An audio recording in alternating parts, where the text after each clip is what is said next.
The smell reached the neighbours first. Not the sharp reek of decay, but something slower, heavier, something that had been building for weeks beneath the floorboards of number 29 Mervyn Road. It was April 1877, and the spring air in Penge should have carried the scent of cherry blossoms and damp earth. Instead, it carried death. Inside the narrow brick terrace, Harriet Staunton lay dying in a room no larger than a coal cellar. She was 29 years old, her body weighed less than 5 stone, her hair had fallen out in clumps, her skin had turned the colour of old parchment, stretched tight over bones that jutted like tent poles beneath a collapsing canvas. She could no longer speak. She could no longer scream. All she could do was stare at the ceiling with eyes that had long since stopped asking why. Downstairs, her husband Louis paced the parlour. His boots clicked against the wood in a rhythm he had perfected over months. The sound of a man waiting for something inevitable. His brother Patrick sat by the window smoking.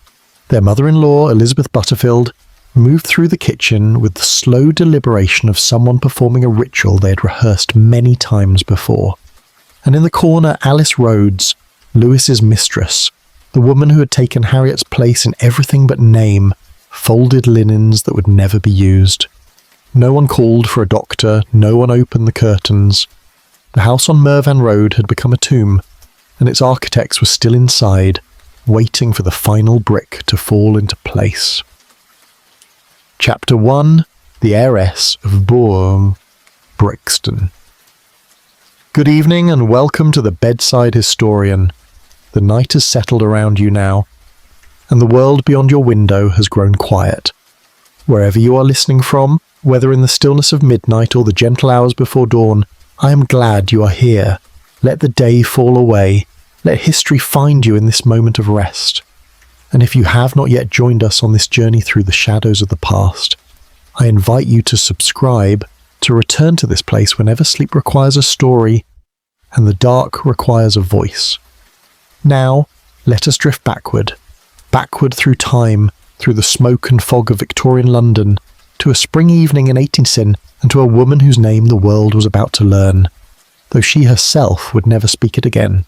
Harriet Richardson was born in the year 1848, in the parish of Brixton, in a house that smelled of beeswax and lavender, and the particular kind of stillness that belongs to women who have learned to make a home out of very little.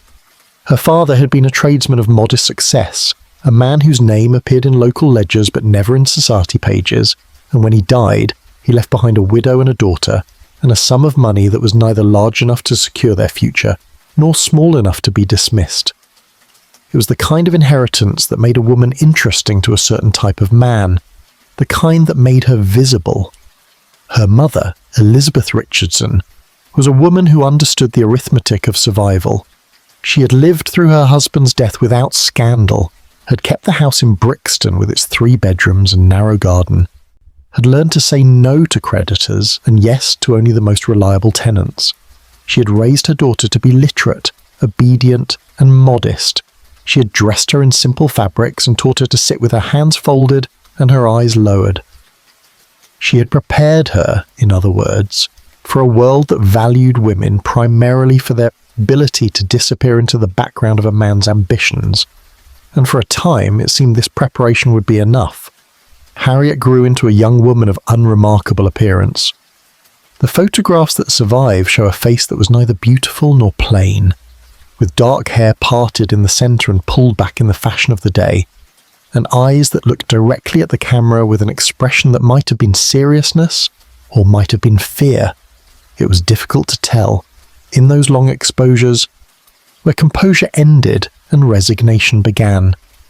She was not educated beyond the basics of reading and arithmetic. She had no accomplishments that would have made her a desirable match for the sons of merchants or clerks. But she had something else. She had £3,000 in consols, government bonds that produced a reliable income, and the promise of more upon her mother's death. In the economy of Victorian marriage, this made her an asset.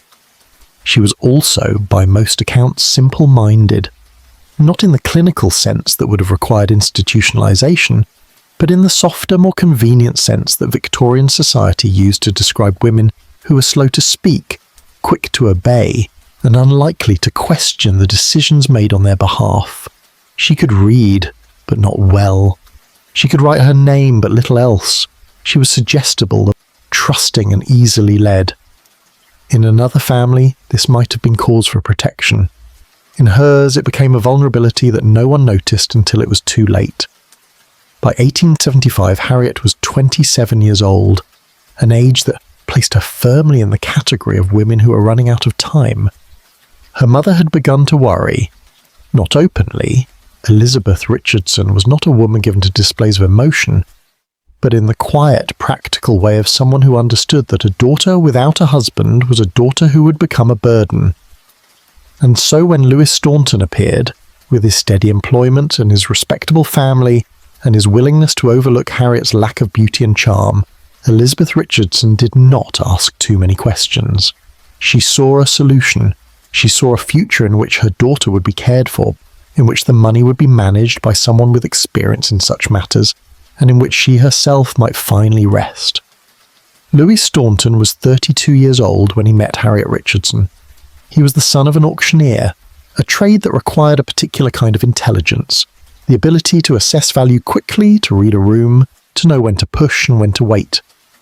He'd grown up watching his father sell the contents of dead men's houses, watching strangers bid on furniture and paintings and books that had once meant something to someone.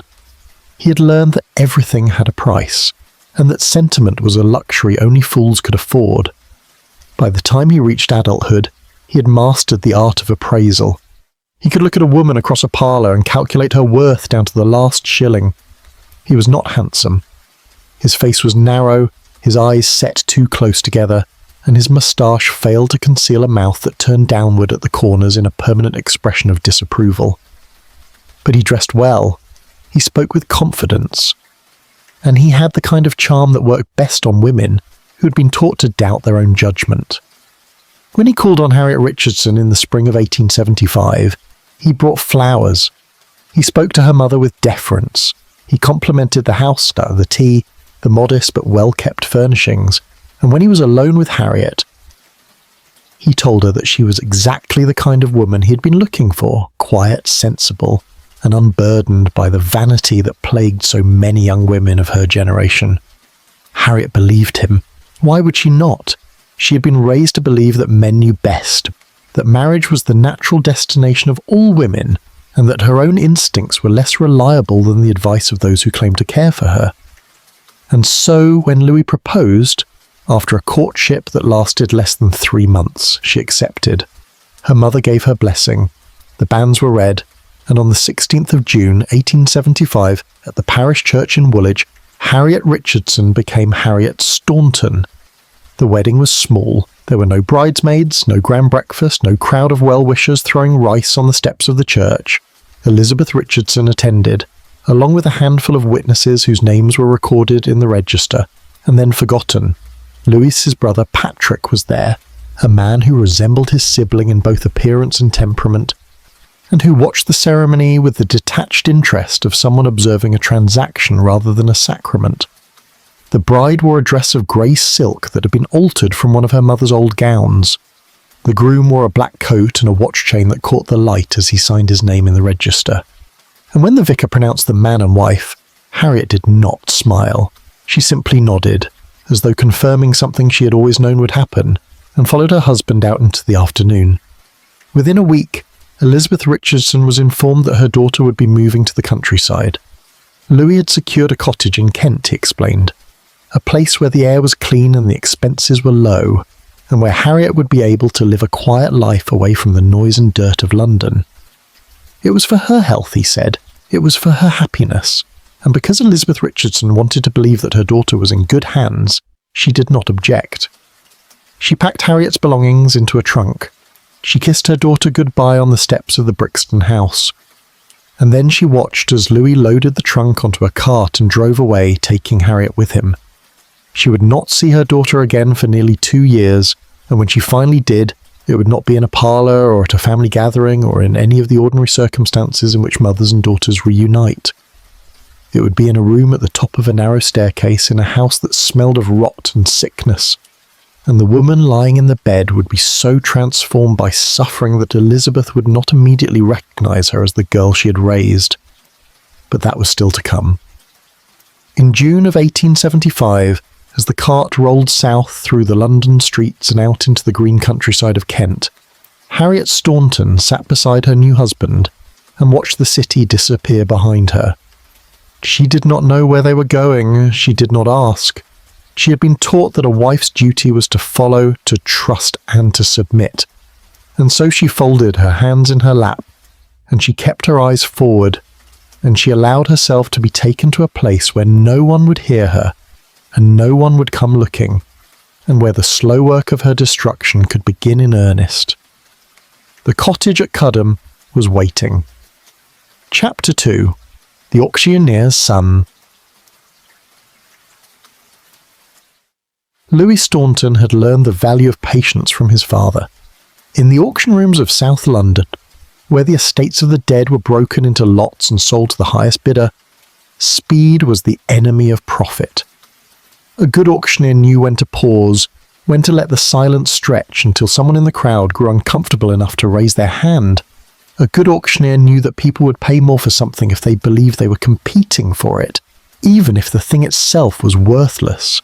And a good auctioneer knew that the appearance of respectability could be bought as easily as a chair or a painting, if one knew where to look and how much to spend. Louis had inherited his father's profession, but not his shop. He worked as a valuer and clerk for other auctioneers, travelling to estates across Kent and Surrey to catalogue the contents of houses whose owners had died intestate or bankrupt. It was work that brought him into contact with wealth in its aftermath, when the curtains had been drawn and the fires had gone cold and the family silver was being wrapped in newspaper by strangers. He saw how quickly a life could be reduced to inventory. He saw how little it took to erase a person from the world. A few days, a few signatures, and everything they had owned would belong to someone else. He was not sentimental about this. Sentiment, in his view, was a weakness that men of his class could not afford. His father had taught him that the world was divided into two kinds of people, those who understood value and those who were themselves valuable only insofar as they could be converted into something useful. Louis placed himself firmly in the first category.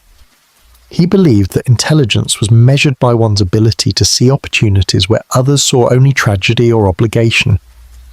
And by the time he reached his 30th year, he had begun to see women in the same way he saw furniture. Some were decorative, some were functional, and some were both. But all of them had a price that could be calculated if one knew where to look. His family was not wealthy, but it was respectable. His father had kept a shop in Brixton until his retirement, and his mother had raised 5 children in a house with a parlour and a servant, and enough coal to keep the fires burning through winter. Louis had been educated at grammar school, where he had learned to read Latin and keep accounts, and where he had acquired the accent and manners of a man who could move between the world of tradesmen and the world of clerks without drawing attention to himself. This was his greatest asset, not his intelligence, which was ordinary, and not his appearance, which was unremarkable, but his ability to seem trustworthy. People looked at him and saw a man who paid his debts, attended church, and could be relied upon to do what he said he would do. They did not see what lay beneath. Beneath the respectability was a man who had learned very early that the rules which governed society were not fixed, but flexible, and that they could be bent by anyone who was willing to take risks and endure discomfort. Louis had no interest in working his entire life for wages that would never amount to more than survival. He wanted property. He wanted security. He wanted the kind of life his father had nearly achieved but never quite reached. A house with enough room so as that each child could have their own. A wife who did not have to take in sewing, and enough money saved that old age would not mean dependence on the parish. To achieve this, he needed capital, and the fastest way to acquire capital, if one was not born into it, was to marry it. This was not an unusual strategy. Victorian England was full of men who had improved their circumstances through advantageous marriages, and no one thought less of them for it. But Louis's ambitions were not tempered by affection or even basic decency. He did not want a wife who would be a partner or a companion. He wanted access to money, and he was willing to marry whoever controlled it, regardless of whether she was beautiful or clever or kind. What mattered was the sum in the bank and the ease with which it could be transferred into his name. When he met Harriet Richardson in the spring of 1875, he knew immediately that she was exactly what he had been looking for. She was plain, awkward, and visibly uncomfortable in social situations. She deferred to her mother in every conversation. She had no friends, no interests, and no ambitions beyond the vague hope that someone would marry her and relieve her of the burden of deciding what to do with her life. And most importantly, she had £3,000 in consols, with the promise of more when her mother died. For a man like Louis, this was not a woman. This was an opportunity. The courtship was brief and efficient. Louis called at the Richardson house twice a week, always at the same hour, always dressed in the same black coat that suggested both professionalism and mourning.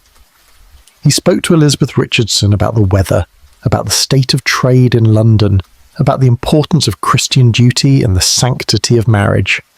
He presented himself as a man of steady income and modest ambitions, someone who would care for Harriet not because of her fortune, but in spite of it. He was, he suggested, doing them a favour, and because Elizabeth Richardson wanted to believe that her daughter's future was secure, she did not ask too many questions. She did not inquire about his finances. She did not ask why a man of 32, employed and respectable, had not yet married.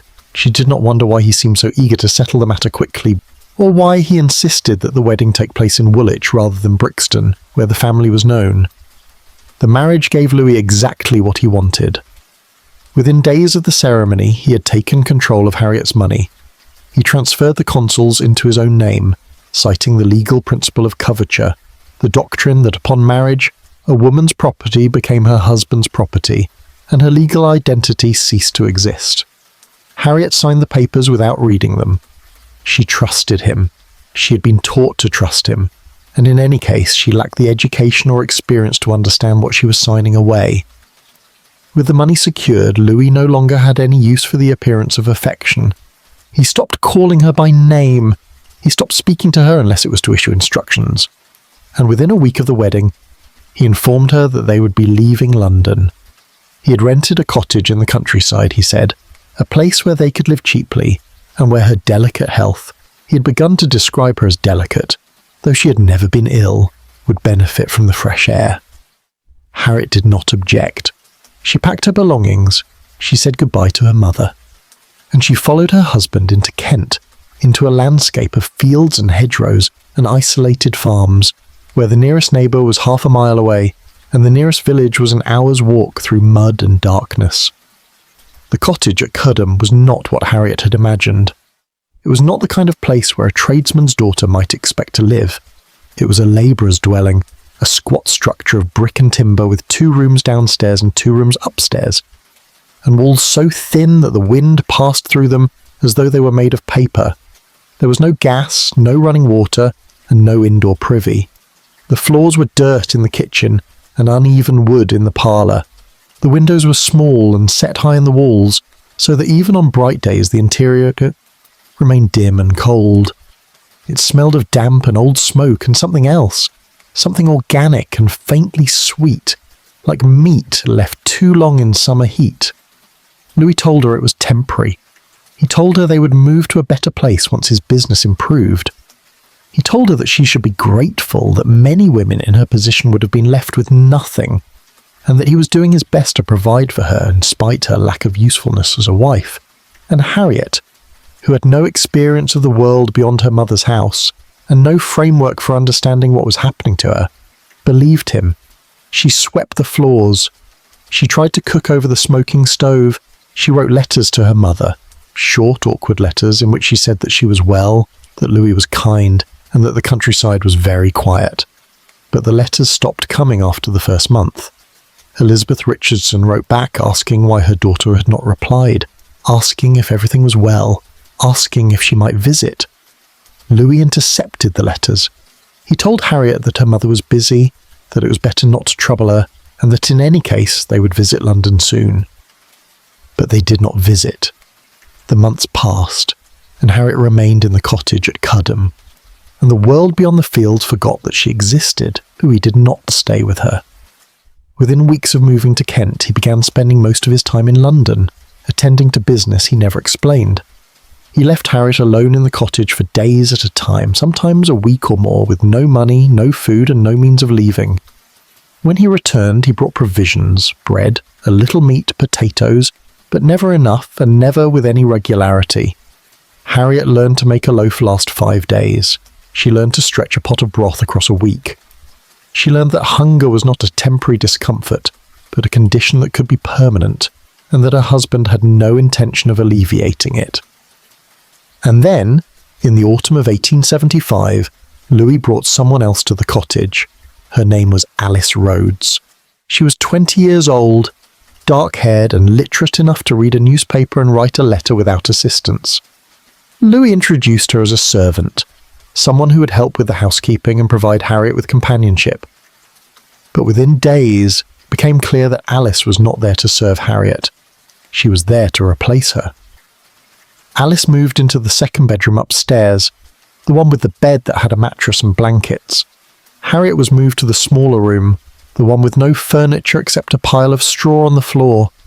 Alice cooked the meals and ate them with Louis at the table downstairs. Harriet was brought a plate afterward, if there was anything left. Alice wore Harriet's dresses, the ones that had been packed in the trunk from Brixton. Harriet was given a nightgown and told to stay upstairs unless Louis called for her.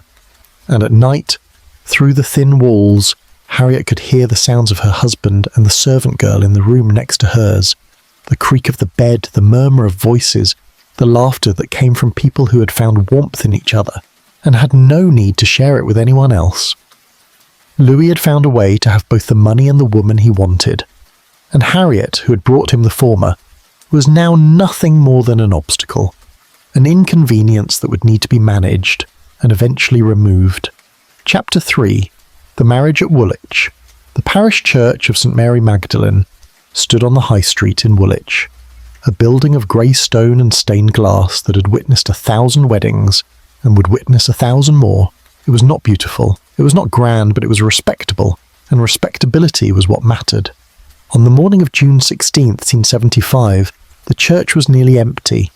A handful of witnesses sat in the pews, strangers who had been pulled in from the street to satisfy the legal requirement that a marriage be conducted before witnesses. The vicar stood at the altar with his prayer book open, waiting. And at the back of the church, near the door, Harriet Richardson stood beside her mother and tried to remember how to breathe. She was wearing grey, not white as brides were expected to wear, but a dress of grey silk that had been altered from one of her mother's old gowns, with sleeves that were too long and a bodice that hung loose across her chest. Her hair had been pinned up that morning, but already it was coming undone, and she could feel the weight of it slipping against the back of her neck. She was not beautiful. She had never been beautiful. But standing there in the dim light of the church with her hands folded and her eyes lowered, she looked very young enough that the vicar, glancing up from his book, felt a brief flicker of unease before he pushed it aside and reminded himself that it was not his place to question the decisions of families. Louis Staunton stood at the altar and waited. He did not turn to look at his bride as she walked down the aisle. He did not smile. He simply stood with his hands clasped behind his back and his eyes fixed on the stained glass window above the altar, where the figure of Mary Magdalene wept in shades of blue and red. He was dressed in black, as he always was, with a white collar and a watch chain that caught the light. He looked like a man attending a funeral or conducting a business transaction. And in a sense, he was doing both. Harriet reached the altar. Her mother released her arm and stepped back into the pew. The vicar cleared his throat and began to read from the Book of Common Prayer the same words that had been read at every Anglican wedding for 300 years. Dearly beloved, we are gathered together here in the sight of God and in the face of this congregation to join together this man and this woman in holy matrimony. The words rolled over the congregation like water over stones, familiar and smooth and utterly devoid of meaning to the woman standing at the altar, who could barely hear them over the sound of her own heartbeat. The vows were brief. Louis repeated them in a clear, firm voice. I, Louis Staunton, take thee, Harriet Richardson, to be my wedded wife, to have and to hold from this day forward, for better, for worse, for richer, for poorer, in sickness and in health, to love and to cherish till death us do part." He did not stumble. He did not hesitate. He spoke as though he were reading from a contract which in the eyes of English law he was. Marriage was not a sacrament of love in Victorian England. It was a legal arrangement in which a woman's property, body and identity were transferred to her husband, and in which her consent was assumed simply by virtue of her presence at the altar. When it was Harriet's turn, she opened her mouth and found that the words would not come. The vicar waited. Louis turned to look at her for the first time, and his expression was not one of affection or even impatience, but of cold calculation. He was assessing her, determining whether she would be able to complete the ceremony, and if not, what would need to be done. Harriet saw that look. She understood in some deep and wordless part of herself that if she did not speak now, something terrible would happen. And so she forced the words out, one syllable at a time, in a voice so quiet that the vicar had to lean forward to hear. "I, Harriet Richardson, take thee, Louis Staunton, to be my wedded husband, to have and to hold from this day forward, for better, for worse, for richer, for poorer, in sickness and in health, to love, cherish, and to obey till death us do part." The vicar nodded. He pronounced them man and wife. He closed his prayer book, and Louis Staunton turned to his bride, placed one hand on her shoulder, and steered her toward the vestry where the register waited to be signed. There was no kiss. There was no applause. The witnesses filed out of the church without speaking, and Elizabeth Richardson gathered her skirts and followed, her face composed in the careful neutrality of a woman who had decided not to feel anything at all. In the vestry, the register lay open on a wooden table. The vicar dipped his pen in ink and wrote the date, the names and the occupations. Louis Staunton, auctioneer, Harriet Richardson, spinster. The word spinster would be crossed out now, replaced by the word wife, and with that single line of ink, Harriet's legal identity ceased to exist. She could no longer own property. She could no longer sign contracts. She could no longer sue or be sued except through her husband. In the eyes of the law, she had become a part of Louis Staunton, an appendage with no independent existence, and she would remain so until his death or hers. Louis signed his name with a flourish. Harriet signed hers with a shaking hand, the letters uneven and childlike. Patrick Staunton signed as a witness, his handwriting identical to his brother's, the same slant, the same pressure as though they had been taught penmanship by the same master. And then it was done. The register was closed, the pen was wiped clean, and the vicar shook Louis's hand and wished him well, and did not look at the bride, who stood in the corner of the vestry with her arms wrapped around herself, as though she were cold. There was no wedding breakfast. Louis had made no arrangements for a celebration, and Elizabeth Richardson had not thought to suggest one. Instead, the small party walked out of the church and into the street where a cart was waiting. Louis had hired it that morning, along with a driver who sat on the box and smoked a pipe and showed no interest in the people climbing into the back. Harriet's trunk had already been loaded, the same trunk that had belonged to her father, with brass fittings and a lock that no longer worked. Inside were her clothes, her few books, and a small wooden box containing her mother's letters and a lock of hair from her childhood. Everything she owned fit into a single trunk. Everything she was fit into a single name, and that name now belonged to someone else. Elizabeth Richardson embraced her daughter on the pavement outside the church. She held her for a long moment, longer than was usual, and when she stepped back, her eyes were dry, but her mouth was tight, as though she were holding something back that could not be spoken. "Write to me," she said. Harriet nodded. "Be good," Elizabeth added. And then, because there was nothing else to say, she turned and walked away, back toward the omnibus stand where she would catch a ride to Brixton, back to the house that would now seem too large and too quiet, back to a life in which her daughter was no longer a presence but a memory. Louis climbed into the cart. Patrick handed him the reins, and Harriet, because there was no one left to tell her what to do, climbed up beside her husband and sat with her hands folded in her lap, staring at the back of the driver's head. The cart lurched forward. The wheels rattled over the cobblestones, and as they rolled out of Woolwich and into the open country beyond, the city fell away behind them. The shops, the churches, the rows of houses where people lived ordinary lives and died ordinary deaths and were mourned by people who remembered their names. The road to Kent was long and dusty. It wound through fields of wheat and barley, past farmhouses with thatched roofs and chickens scratching in the yards, past hedgerows thick with blackthorn and hawthorn, past villages where children stopped playing to watch the cart pass. Louis did not speak.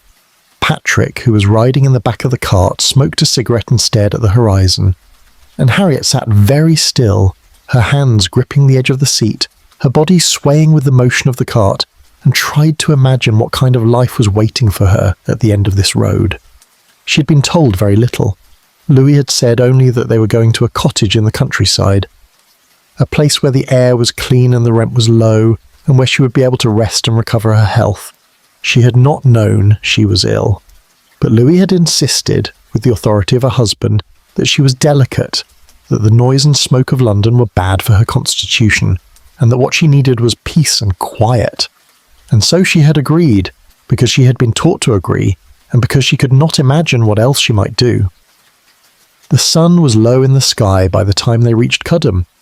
The village, if it could be called that, was little more than a crossroads with a church and a public house, and a handful of cottages scattered across the valley.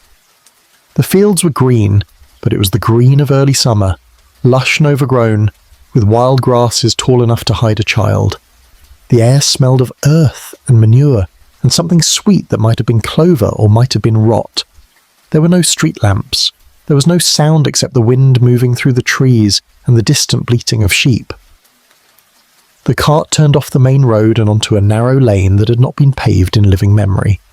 The ruts were deep enough that the wheels jolted and scraped, and Harriet had to grip the seat to keep from being thrown forward. And then, after what felt like miles, but was probably no more than half a mile, the lane ended at a low brick cottage with a sagging roof and windows so small they looked like eyes squinting against the light. Louis climbed down from the cart.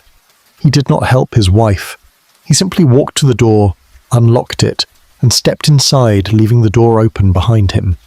Patrick unloaded the trunk and carried it into the house without a word, and Harriet, because there was no one left to instruct her, climbed down from the cart and stood in the yard, looking at the cottage that would be her home, her prison, and eventually her tomb. The door was still open. Inside, she could see a dim hallway and the edge of a staircase. She could hear Louis moving around upstairs, his boots heavy on the floorboards. And she could smell something old and damp and faintly rotten, like a cellar that had not been opened in years. She took a breath, she smoothed her dress, and then, because there was nothing else to do, she walked through the door and into the house at Cudham, and the door swung shut behind her, and the light from the road disappeared. Chapter 4. The Cottage at Cudham. The cottage had 2 rooms downstairs and 2 rooms upstairs, and every one of them was wrong. Not wrong in the way that a house might be poorly built or badly maintained, though it was both of those things, but wrong in the deeper sense that certain places are wrong, places where suffering has soaked into the walls and the air itself has learned to hold its breath. Harriet felt it the moment she stepped through the door. She felt it in the way the floorboards seemed to slope toward the centre of each room, as though the house were trying to swallow itself. She felt it in the silence, which was not the peaceful silence of the countryside, but something heavier, something that pressed against her ears like hands. The front door opened directly into what Louis called the parlour, though it bore no resemblance to the parlours Harriet had known in Brixton. There was no carpet, only bare wooden boards stained dark with age and damp. There was no fireplace, only a small iron stove in the corner that looked as though it had not been lit in months. The walls were plastered, but the plaster was cracked and bulging in places where water had got in, and in the corners near the ceiling, black mould bloomed in patterns that looked almost deliberate, almost decorative. There was a table, a chair, and nothing else. No curtains, no pictures, no books. The window was small and set high in the wall, and even with the afternoon sun still visible outside, the room remained dim, as though the light itself did not want to enter. Louis dropped his hat on the table and walked through to the back room, which served as the kitchen.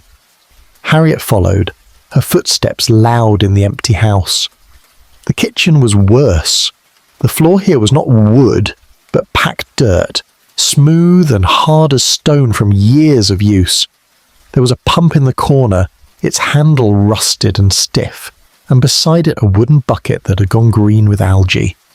The stove was larger than the one in the parlour, a hulking iron beast with a chimney that rose through the ceiling and disappeared into the room above.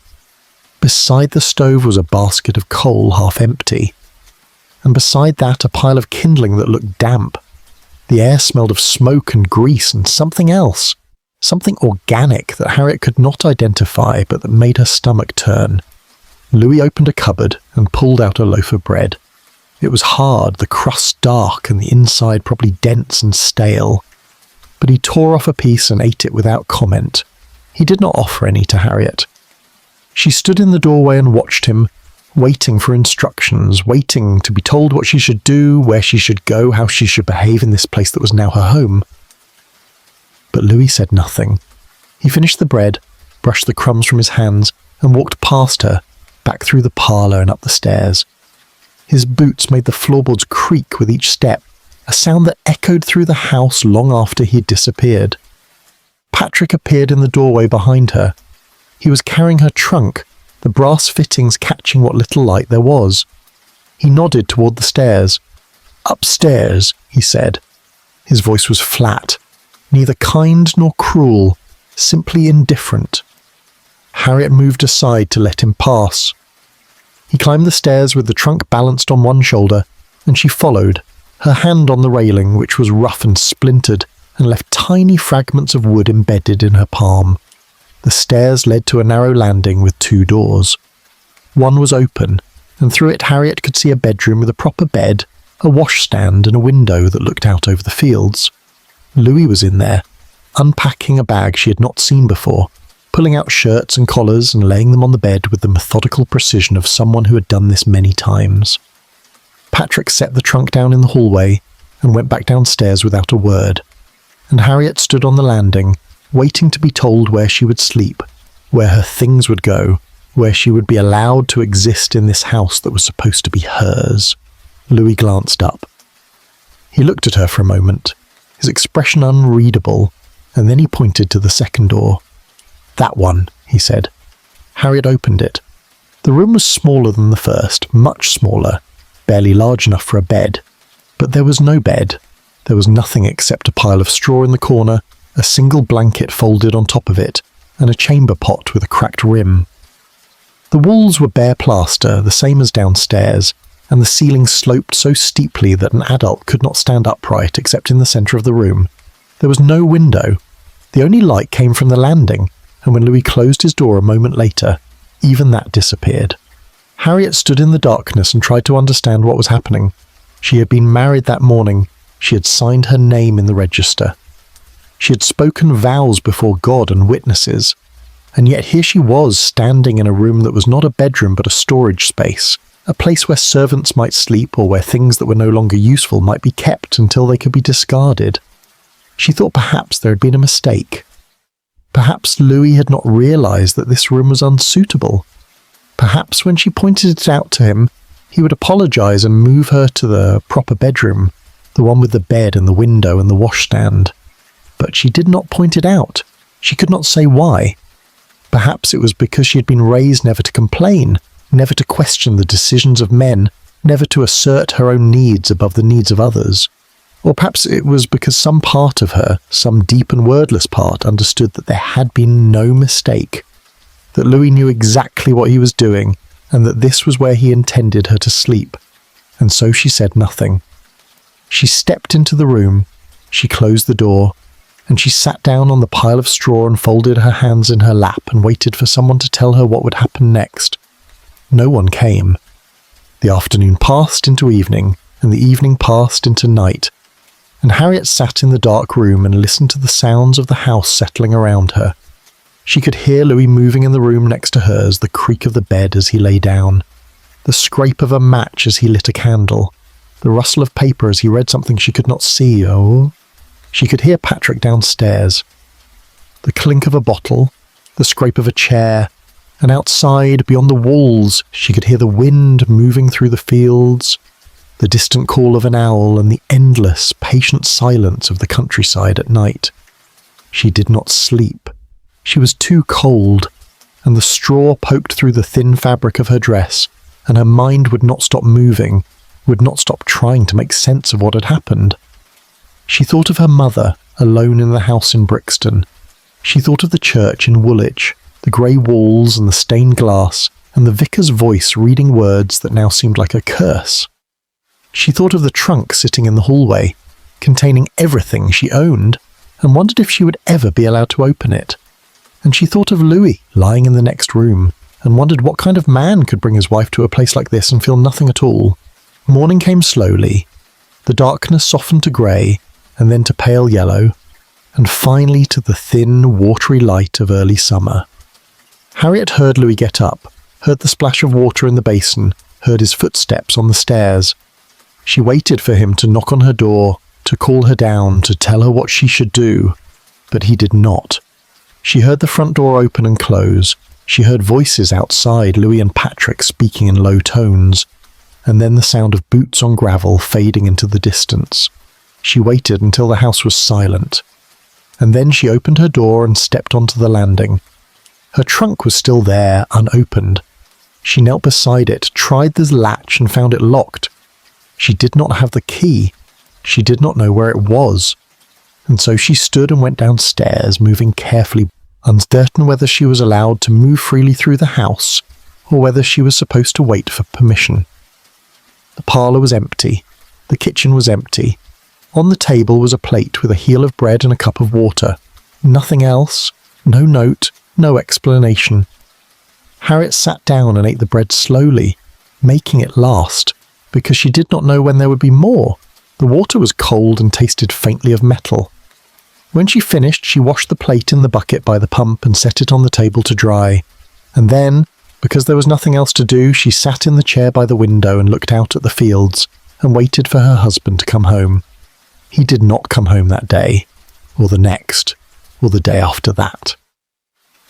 Harriet waited in the cottage alone, with no food except what had been left on the table, no company except the sounds of the house, and no understanding of what was expected of her. She explored the downstairs rooms, opening cupboards and finding them mostly empty. She tried the door to the coal shed and found it locked. She walked into the yard and stood in the long grass, looking at the lane that led back to the road, and wondered what would happen if she simply started walking. But she did not walk. She had no money, no map, and no idea where she was, and so she went back inside and she climbed the stairs and she lay down on the straw in the dark room and she closed her eyes and tried to sleep. On the fourth day, Louis returned. He arrived in the evening, just as the light was beginning to fail, and he was not alone.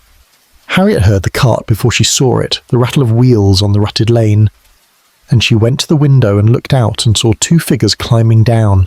One was Louis. The other was a woman she had never seen before. The woman was young, perhaps 20, with dark hair pinned up under a simple bonnet. She wore a dress of brown cotton, neat and clean, and she carried a carpet bag in one hand. She looked around the yard with the appraising eye of someone who had worked in many houses and knew how to judge them quickly. Louis said something to her, and she nodded, and they walked toward the door together, their voices low and easy, the voices of people who had known each other for more than a few hours. Harriet stepped back from the window. She heard the front door open, heard Louis and the woman enter the parlour, heard their footsteps cross the floor, and then Louis called up the stairs. "Harriet, come down!" She descended slowly, one hand on the railing, her legs unsteady from days of little food and less sleep. When she reached the bottom, she found Louis and the woman standing in the kitchen. The woman had set her bag on the table and was looking around the room with the same calm assessment she'd given the yard. Up close, she was prettier than Harriet had first thought, with clear skin and dark eyes and a mouth that curved upward at the corners as though she were always on the verge of smiling. Louis gestured toward the woman. "This is Alice Rhodes, he said. "She'll be helping with the housekeeping." He did not introduce Harriet.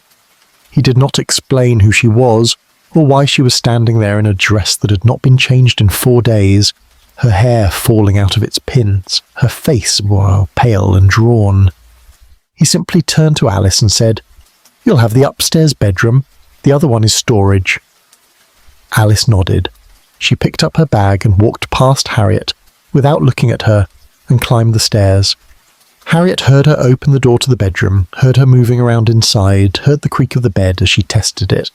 And then Louis walked past as well, following Alice up the stairs, leaving Harriet standing alone in the kitchen with the last of the daylight fading from the window and the smell of damp earth rising from the floor. That night, Harriet lay on the straw and listened to the sounds from the room next door. The creak of the bed, the murmur of voices, the laughter, soft and intimate, that came from two people who had found warmth in each other and had no need to share it with anyone else. And she understood finally what Louis had brought her here to do. She was not his wife. She had never been his wife. She was the thing that had made it possible for him to have money. And now that he had the money, she was simply in the way. Chapter 5. The Other Woman. Alice Rhodes had been born in Camberwell, the daughter of a tailor who drank his wages and a mother who took in washing to feed 6 children in a room above a shop that smelled of cabbage and urine and the particular hopelessness of London poverty. She had learned early that survival required a certain flexibility of morals, a willingness to do whatever was necessary to escape the trajectory that had claimed her mother and her sisters, the slow grinding down that turned young women into old ones by the age of 30, their hands raw from lime, their backs bent from carrying laundry baskets up narrow stairs, their futures limited to whichever man could be convinced to marry them before they lost their teeth and their last shreds of beauty. Alice had no intention of ending up like that. She was clever, or at least clever enough to recognise opportunity when it presented itself. By the age of 15, she had left home and found work as a domestic servant in a household in Dulwich, a position that came with meals, a bed in the attic, and the chance to observe how people with money lived. She learned to read by stealing newspapers from the parlour. She learned to dress herself by watching the lady of the house prepare for social calls, and she learned that the barrier between the serving class and the respectable class was not as fixed as people like to believe. It could be crossed if one was willing to lie, to flatter, and to make oneself indispensable to the right person. Louis Staunton was the right person. She had met him in the spring of 1875 at a house sale in Brixton where she had been hired to help catalogue the contents of an estate. He was there to value the furniture, and he had watched her work with the kind of attention that she recognised immediately. It was not the attention of a man who was interested in a servant. It was the attention of a man who was calculating what she might be worth to him. And because Alice was calculating the same thing about him, they understood each other almost immediately. He was not handsome, but he dressed well, and he spoke with the confidence of someone who had money or access to it, and he was not wearing a wedding ring. Over the course of the afternoon, as they moved through the rooms of the dead woman's house, pricing chairs and tables and chain china that would be sold to strangers, they talked. Louis asked her about her work, her family, her ambitions. Alice lied about all 3. She told him she was an orphan, raised by an aunt who had recently died, leaving her without family or protection.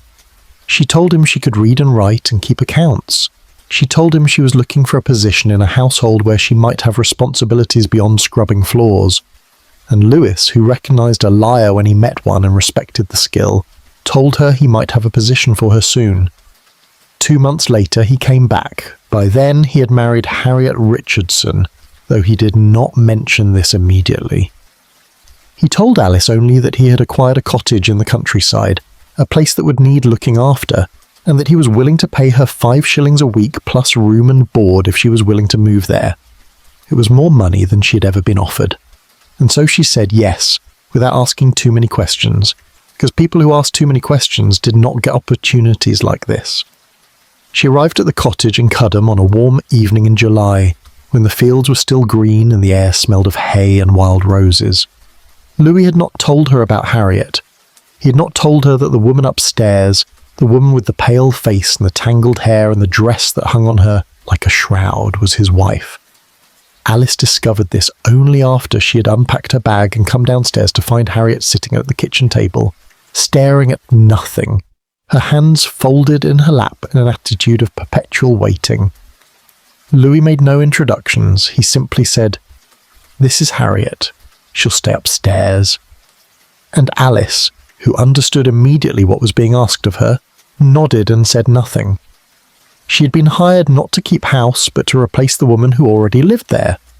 And because she wanted the 5 shillings a week, and because she had long ago learned that moral objections were a luxury she could not afford, she accepted the arrangement without protest. At first, Alice tried to maintain some distance. She slept in the larger bedroom, the one with the bed and the washstand, and she left Harriet alone in the smaller room. She cooked meals for herself and Louis, and she set aside a portion for Harriet, which she left on the table. She spoke to Harriet when necessary, brief sentences about practical matters, and she did not ask questions about why the woman was being treated this way. It was not her business. She was there to work, not to judge. But the arrangement was impossible to maintain. Louis made it clear within days of Alice's arrival that she was not a servant in the usual sense.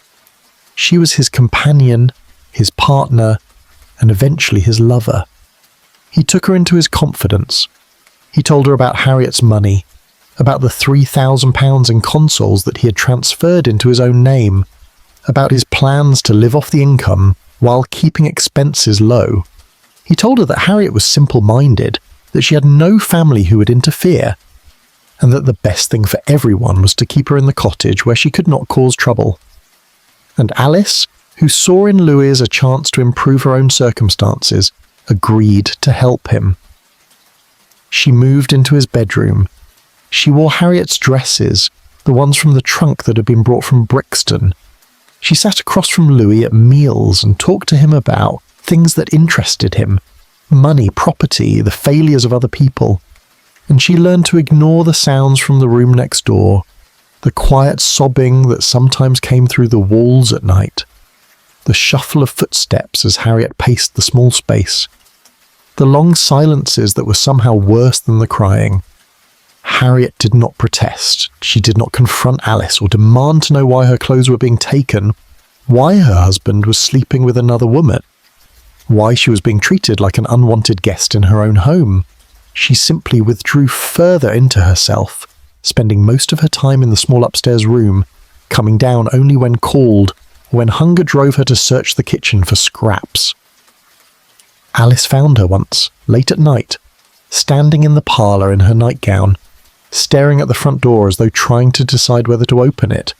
But when Alice asked if she needed something, Harriet just shook her head and went back upstairs, moving like a ghost who had forgotten what it was she had been looking for. The weeks passed, and the cottage settled into a routine. Louis spent most of his time away, travelling to London for work or to visit his family. When he was gone, Alice ran the household with the efficiency of someone who had spent her life in service.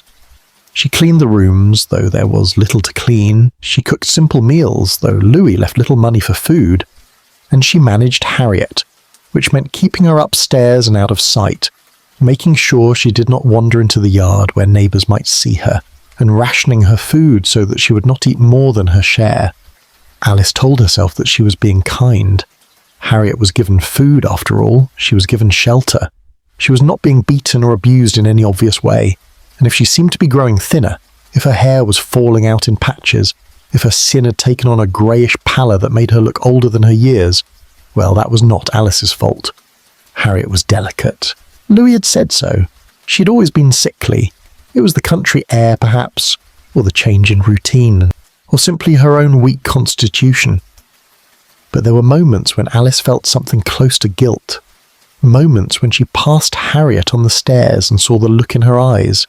Not anger, not even sadness, but a kind of blank incomprehension, as though Harriet could not understand what she had done to deserve this. Moments when she heard Harriet coughing in the next room, a wet, rattling cough that went on for minutes at a time. Moments when she found Harriet sitting on the floor of her room, her arms wrapped around her knees, rocking back and forth in silence. In those moments, Alice considered speaking to Louis. She considered suggesting that perhaps Harriet should see a doctor, or that perhaps she should be allowed to write to her mother, or that perhaps this arrangement was not sustainable. But she never did. Because speaking up would mean losing the 5 shillings a week. It would mean losing the warm bed and the decent meals and the sense that she had finally escaped the poverty of Camberwell. And so she said nothing. She turned away. She closed the door. And she convinced herself that Harriet's suffering was not her responsibility. By autumn, Harriet was no longer coming downstairs at all. Alice brought her meals to the small room, leaving them on the floor just inside the door. Sometimes the food was eaten, sometimes it was not. Harriet had stopped speaking. She no longer responded when Alice asked if she needed anything. She simply sat on the pile of straw, her knees drawn up to her chest, her eyes fixed on the wall, and waited. For what? Alice did not know. Louis seemed unconcerned. When Alice mentioned that Harriet was not eating, he shrugged and said that she would eat when she was hungry. When Alice mentioned that Harriet seemed unwell, he said that she had always been prone to melancholy. And when Alice suggested, cautiously, that perhaps they should consider moving her to a different place, somewhere with more light and air, Louis looked at her with cold eyes and said that it was not her concern. Alice understood the message. She was being paid to do a job, and the job did not include questioning Louis's decisions. And so she stopped mentioning Harriet. She stopped thinking about her, or at least she tried to. She focused instead on making herself indispensable to Louis, on proving that she was worth keeping, on securing her place in the household, so that when Harriet was gone, and it was becoming clear that Harriet would be gone soon, one way or another, Alice would still be there. Winter came early that year. The fields turned brown and the trees lost their leaves, and the cottage grew so cold that frost formed on the inside of the windows. Alice wore 2 shawls and kept the fire burning in the kitchen stove, but the upstairs rooms had no heat, and the small room where Harriet slept was the coldest of all. Alice could hear her at night, coughing and shivering, the thin blanket not enough to keep her warm. She thought about bringing her another blanket. She thought about it for several nights, but in the end, she did not. Because Louis had not told her to, and because she knew that any kindness shown to Harriet would be seen as disloyalty to him. By December, Harriet had stopped moving. She lay on the straw all day and all night, curled on her side, her breathing shallow and irregular. Alice left food, but it was not touched. She left water, but the cup remained full. And one morning, when Alice opened the door to the small room, she found that Harriet had soiled herself, unable or unwilling to get up to use the chamber pot. Alice cleaned her. She did not want her to, but she could not leave her lying in her own waste. She brought water and rags, and she stripped off the soiled nightgown and washed Harriet's body with quick, efficient movements, trying not to look too closely at the bones that jutted through the skin, at the sores that had formed on her hips and shoulders, at the way her ribs stood out like the bars of a cage. Harriet did not react. She did not cry out or pull away or show any sign that she felt the cold water or the rough fabric. She simply lay there, her eyes half closed, her breath rattling in her chest.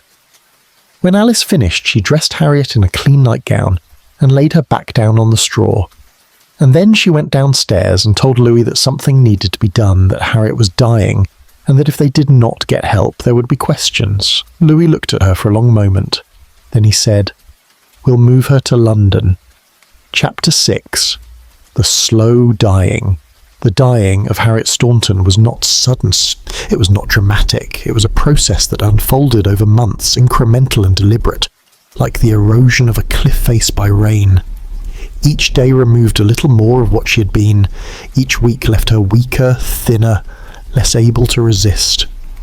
And through it all, the people who had the power to stop it did nothing. They watched. They waited. And they calculated how long it would take. In the autumn of 1875, Harriet still had the ability to walk. She could climb the stairs without assistance. She could lift a cup to her lips. She could speak, though she spoke less and less, and when she did, her words came slowly, as though she had to search for them in a language that was becoming foreign to her. She spent most of her time in the small upstairs room, sitting on the pile of straw or standing by the door, listening to the sounds of the house below, Alice's footsteps in the kitchen, Louis's voice when he was home, the clink of dishes, the scrape of chairs. She was not part of the household. She was something adjacent to it, something that existed in the margins, acknowledged only when it became inconvenient. Her meals, when they came, were irregular. Sometimes Alice brought her a plate of bread and a cup of water in the morning. Sometimes nothing came until evening. Sometimes nothing came at all. Harriet learned not to expect food, not to ask for it, not to complain when it did not arrive. She learned that hunger was not a signal that would be answered, but a condition that had to be endured. Her stomach cramped. Her head ached. Her hands trembled when she tried to hold anything. But she did not cry out. She did not bang on the door or demand to be fed. She simply waited, with the patience of someone who no longer believed that waiting would make any difference. The isolation was as deliberate as the starvation. Louis had made it clear that Harriet was not to leave the cottage. She was not to go into the yard. She was not to speak to neighbours or tradesmen or anyone who might ask questions. And so she remained upstairs, in the small dark room, with no company except the sound of her own breathing and the slow passage of hours that felt like days. She had no books, she had no needlework, she had nothing to occupy her mind except the endless circuit of her own thoughts, which grew slower and more confused as the weeks passed. By winter she had begun to lose her hair. It came out in clumps when she ran her fingers through it, leaving her scalp visible in patches. Her skin, which had been pale, turned a greyish yellow, the colour of old wax. Her gums bled when she ate, which was rarely. Her teeth felt loose in her mouth, and her body, which had never been robust, began to collapse in on itself. Her arms became sticks wrapped in skin. Her collarbones jutted out like knife blades. Her ribs were visible through her nightgown, and when she lay down she could feel every bone in her spine pressing against the floor. She was cold all the time. The cottage had no heat upstairs, and the single blanket she had been given was too thin to provide any real warmth. She shivered through the nights, her body curled into a ball, her hands tucked under her arms, trying to conserve what little heat she had left. Sometimes she heard Alice and Louis talking in the next room, their voices low and easy, and she could hear the rustle of blankets, the warmth of their shared bed, the comfort they took in each other, while she lay alone in the dark and shook with cold. She tried, at first, to maintain some dignity. She washed herself with the water from the pump. Though the pump was downstairs and she had to wait until Louis and Alice were gone before she could fetch it. She combed her hair, though more of it fell out each time. She kept her nightgown as clean as she could, though she had no way to wash it properly and no other clothes to wear while it dried. But as the winter deepened, these efforts became too difficult. She was too weak to carry water up the stairs. She was too exhausted to care whether her hair was combed. And when she soiled herself, as she began to do with increasing frequency, she no longer had the strength to clean herself or change her clothes. Alice found her like that one morning in December, lying in her own waste, too weak to move. Alice brought water and rags and cleaned her without speaking, her movements brisk and impersonal, as though she were scrubbing a floor rather than tending to a human being. Harriet did not resist. She did not thank Alice. She simply lay there and allowed herself to be handled, her eyes half closed, her mind somewhere far away. Louis came upstairs that evening.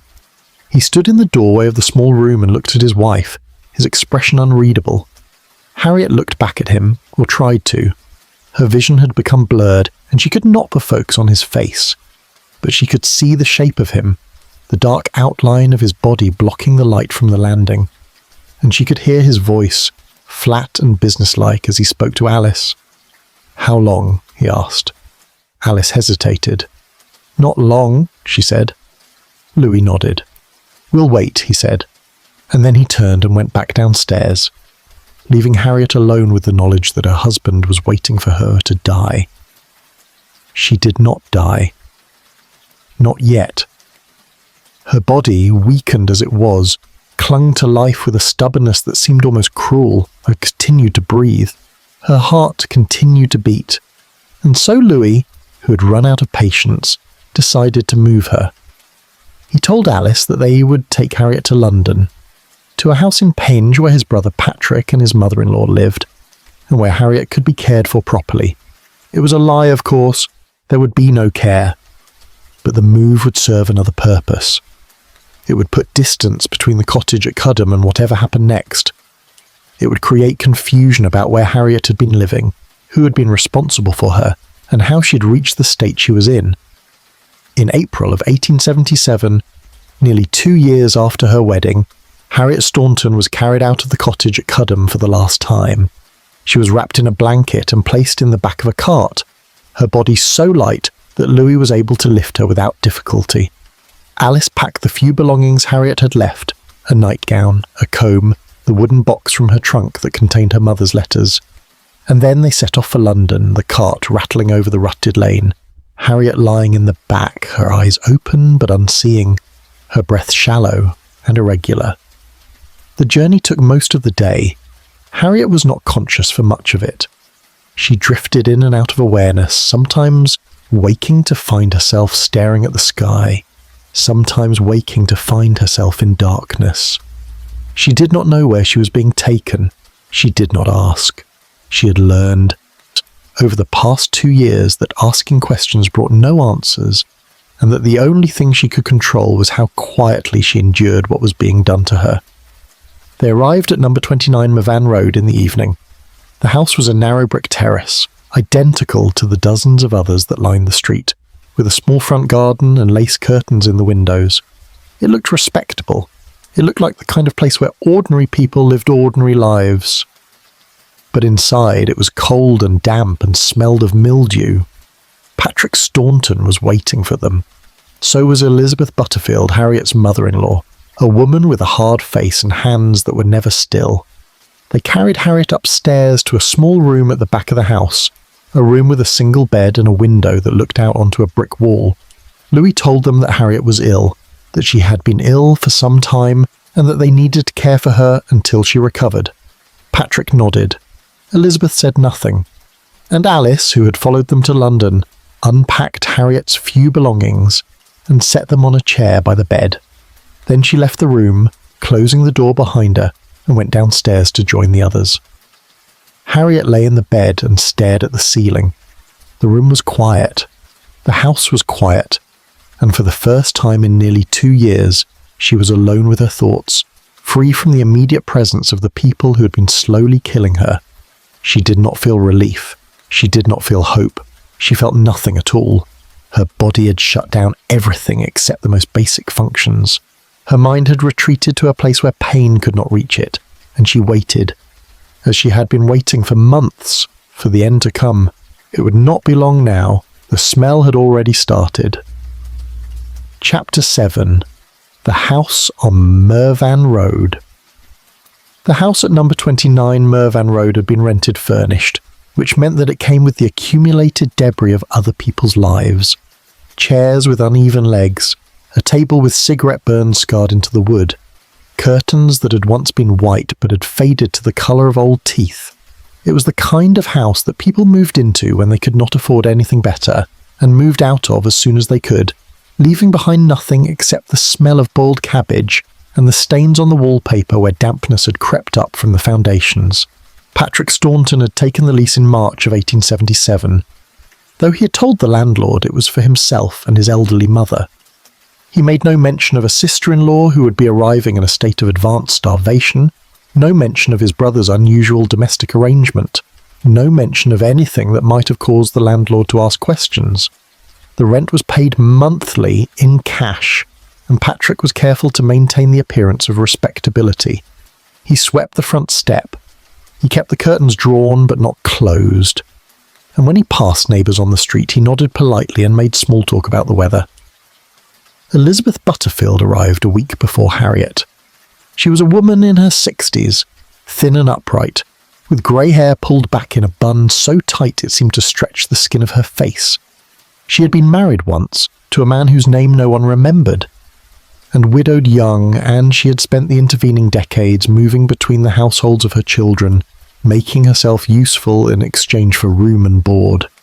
She was not a kind woman, she was not a cruel woman, she was simply practical, in the way that people who have never had enough money learn to be practical, which is to say that she measured everything in terms of cost and benefit, and she did not waste sympathy on situations that could not be improved.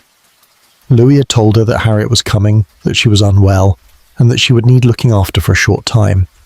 He did not explain how Harriet had become unwell, or why she had been living in Kent for 2 years without contact with her family, or why she weighed less than 6 stone. Elizabeth did not ask. She simply prepared the upstairs room, putting clean sheets on the bed and opening the window to air out the smell of mildew. And when the cart arrived in the evening and Louis carried his wife up the stairs wrapped in a blanket, Elizabeth took one look at the bundle in his arms and understood immediately that this was not a matter of illness, but a matter of waiting. Harriet was placed in the bed. Her head sank into the pillow as though the weight of it was too much for her neck to support. Her eyes were half open, but they did not track movement or focus on faces. Her skin had taken on the waxy translucence of someone whose body had begun to consume itself from the inside, and the smell that came from her was not the clean smell of sickness, but something older and more organic, the smell of flesh beginning to rot while the heart was still beating. Elizabeth stood in the doorway and watched as Louis arranged the blankets over his wife's body. Alice hovered nearby, her face carefully blank. Patrick stayed downstairs, smoking a cigarette by the kitchen window, and Harriet lay in the bed and stared at the ceiling, her breath rattling in her chest like stones in a tin can. Louis turned to Elizabeth. "She'll need feeding," he said. "Broth, if you can manage it. Nothing too rich." Elizabeth nodded. It was a pointless instruction. Harriet was beyond feeding. Her stomach had shrunk to the size of a fist. Her throat had forgotten how to swallow. Any attempt to give her food would result in choking or vomiting, and in her current state, either one might kill her, but Elizabeth said nothing. She understood that Louis was not giving instructions because he believed they would help. He was giving instructions because it created the appearance that he was trying to help, and appearances would matter later, when questions were asked. Alice unpacked Harriet's belongings, setting the comb and the wooden box on the table beside the bed. The box fell open, spilling letters onto the floor. Alice knelt to pick them up, and as she did, she glanced at the handwriting on the envelopes. They were addressed to Harriet in a careful feminine script. Letters from her mother, written during the first months after the wedding, asking how she was, when she would visit, whether everything was well. Alice gathered them quickly and shoved them back into the box, her face flushed. She did not look at Harriet. She did not look at Louis. She simply stood and left the room, her footsteps quick on the stairs. That night, the house settled into an uneasy routine. Louis and Patrick sat in the parlour, speaking in low voices. Elizabeth moved through the kitchen, preparing a thin broth that would not be eaten. Alice stayed in the small bedroom at the front of the house, the one with the window that looked out onto the street, and listened to the sounds of the neighbourhood. Somewhere down the road, a child was crying. A dog barked. A man shouted at his wife. And upstairs, in the back bedroom, Harriet lay alone in the darkness and listened to the sound of her own breathing, which was growing slower and more laboured with each passing hour. The days that followed were a study in deliberate neglect. Harriet was given no medical attention. No doctor was called. No neighbours were informed. The curtains in her room were kept drawn and the doors kept closed, so that anyone passing on the street would have no idea that a dying woman lay in the house. Elizabeth brought broth to the room twice a day, setting the bowl on the table beside the bed and leaving without a word. Sometimes the broth was drunk, more often it was not.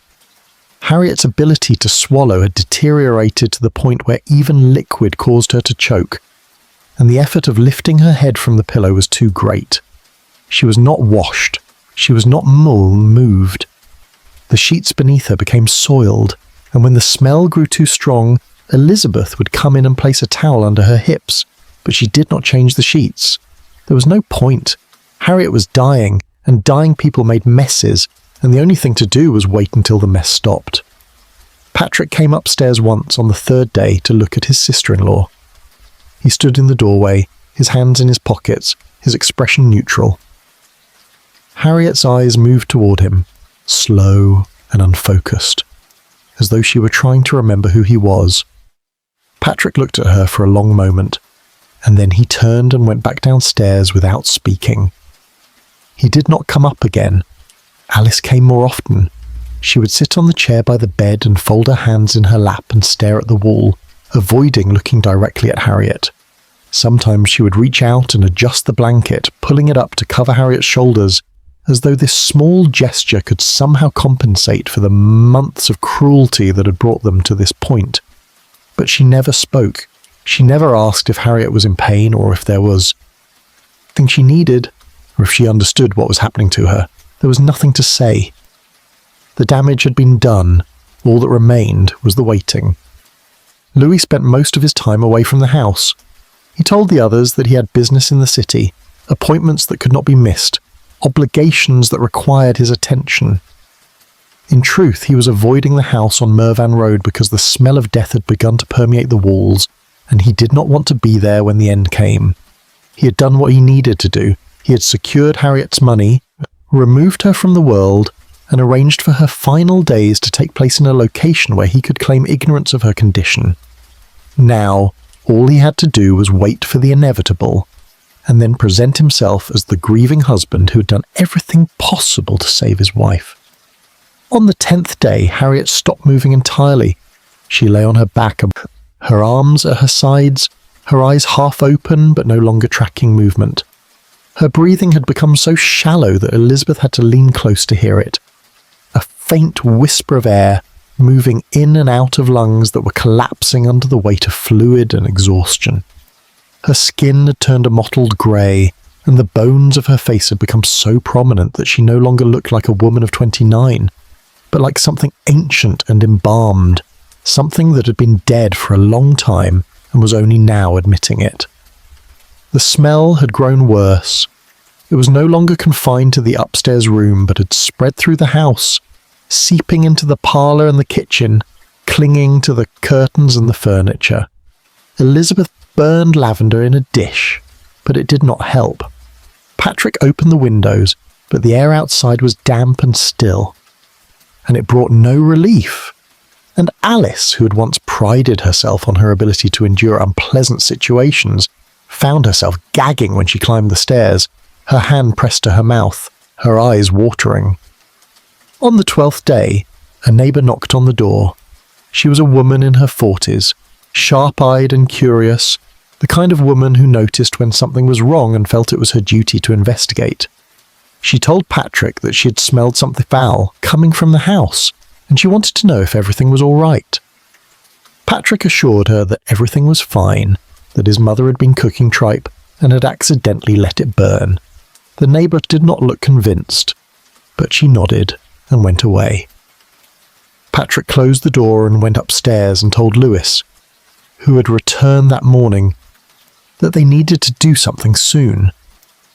Louis went into the bedroom and looked at his wife. She was still breathing, but only just. Her chest rose and fell in irregular intervals, sometimes stopping for so long that he thought she had died, and then starting again with a wet, rattling gasp. He stood at the foot of the bed and calculated how much longer it would take. A day, perhaps, 2 at most, and then it would be over, and he could send for the undertaker, and the whole unpleasant business could be put behind him. But Harriet did not demur that day, or the next. Her body, though it had been starved and neglected, and abused beyond endurance, refused to surrender. She lay in the bed and breathed, and the smell grew worse, and the house on Mervan Road became a place where death was so present that the neighbours began to cross to the other side of the street when they walked past, though they could not have said why. On the 14th day, the landlord came to collect the rent. Patrick met him at the door and paid him, and the landlord counted the money and thanked him and turned to leave. But as he walked down the front path, he paused and looked back at the house, his nose wrinkling. "You got something dead in there?" he asked. Patrick laughed and said it was just the drains, that they had been meaning to call someone to look at them. The landlord nodded and walked away, but Patrick knew that it would not be long before someone insisted on coming inside, and when they did, there would be no way to explain what they found. That evening, Louis sent for a doctor, not because he wanted to save Harriet, but because he needed a witness. He needed someone official to see her, to note her condition, and to sign a death certificate that would make everything legal. The doctor arrived late, a young man with a tired face who had been dragged away from his dinner. He followed Louis up the stairs and into the bedroom, and when he saw what lay in the bed, he stopped in the doorway and stared. Harriet Staunton weighed 71 pounds. Her body was covered in sores. Her hair had fallen out, her limbs were skeletal, and the smell that came from her was the smell of a corpse. The doctor approached the bed slowly, his handkerchief pressed to his nose. He lifted Harriet's eyelid and shone a light into her pupil. He placed his fingers on her wrist and felt for a pulse, which was there but faint, fluttering like the wings of a dying moth. And then he stepped back and turned to Louis, his face pale with shock. "How long has she been like this?" he asked. Louis hesitated, calculating his answer. "A few days," he said. "She's been ill for some time. We've been doing everything we can." The doctor looked at him, then looked back at Harriet. "This woman is dying," he said. "She needs to be in a hospital." Louis nodded. "Of course," he said. "We'll arrange it immediately." But they did not arrange it. The doctor left, promising to return the next day, and Louis went downstairs and told the others that they needed to be careful, that the doctor was suspicious, and that they should prepare their story. And upstairs, Harriet lay in the bed and listened to the voices below, the murmur of conspiracy, the sound of people deciding what would be said about her after she was gone. She died that night, quietly, without struggle, her body simply stopping because it had nothing left to give. Elizabeth found her in the morning, cold and stiff, her eyes still half open, staring at nothing. She called down the stairs and Louis came up and he stood at the foot of the bed and looked at his wife's body with an expression that might have been relief or might have been satisfaction. Then he sent Patrick to fetch the undertaker, and he went downstairs to write a letter to Harriet's mother, informing her that her daughter had died of natural causes. But the smell remained, and the neighbours had begun to talk, and the doctor, when he returned and found that Harriet was dead, refused to sign the death certificate without an inquest. Because what he had seen in that bedroom was not natural causes, it was something else entirely. Chapter 8. The Inquest at the Greyhound. The Greyhound Inn stood at the corner of two streets in Penge, a public house with dark wood panelling and small windows that kept the interior dim even on bright days. It was the kind of place where workingmen drank porter after their shifts, where deals were struck over pints of bitter, and where the landlord knew everyone's business but kept it to himself unless paid to do otherwise. On the morning of April the 26th, 1877, the upstairs room had been cleared of its usual function and converted into a makeshift courtroom. Tables were pushed together to form a bench for the coroner. Chairs were arranged in rows for the jury and witnesses, and at the back of the room, standing against the wall because there was nowhere else for them to go, a crowd of local residents pressed together to watch the proceedings. The body of Harriet Staunton had been removed from number 29 Mervyn Road 3 days earlier, carried down the narrow stairs on a stretcher, and taken to the mortuary at Penge Cemetery. The undertaker who collected her had remarked to his assistant that in 20 years of work he had never seen a corpse so wasted, and that whoever had been caring for her should be arrested on the spot. The assistant, who was new to the trade and still squeamish, had vomited in the yard after they loaded the stretcher onto the cart, and the neighbours, who had watched from their windows, had begun to whisper that something terrible had happened in the house on Mervyn Road, something that the police would need to investigate. The coroner's name was William Carter. He was a man of 50-odd years, with grey hair and a face that had seen enough death to no longer be surprised by it. He had presided over inquests into drownings, suicides, industrial accidents and murders. He had learned to ask questions in a way that made people uncomfortable, and to listen not just to what witnesses said, but to what they did not say. When he was informed that a woman had died in suspicious circumstances, and that her husband had delayed calling a doctor until it was far too late, he ordered a post-mortem examination and instructed the police to prevent anyone from leaving the house on Mervyn Road until the inquest was complete. The jury was empanelled from local tradesmen, a butcher, a baker, a clerk from the gasworks. men who had no legal training but who understood the difference between misfortune and malice.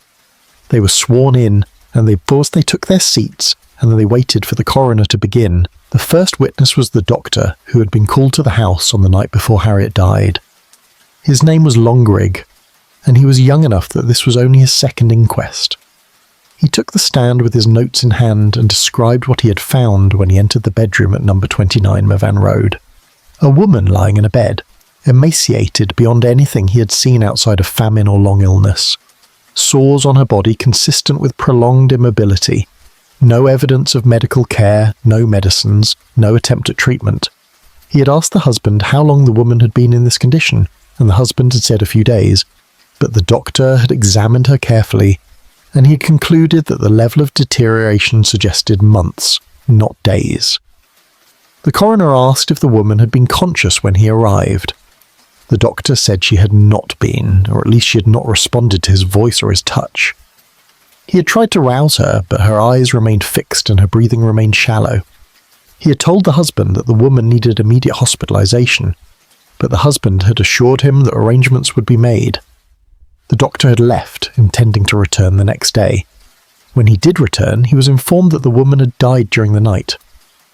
The coroner made a note. He asked if the doctor had signed the death certificate. The doctor said he had not.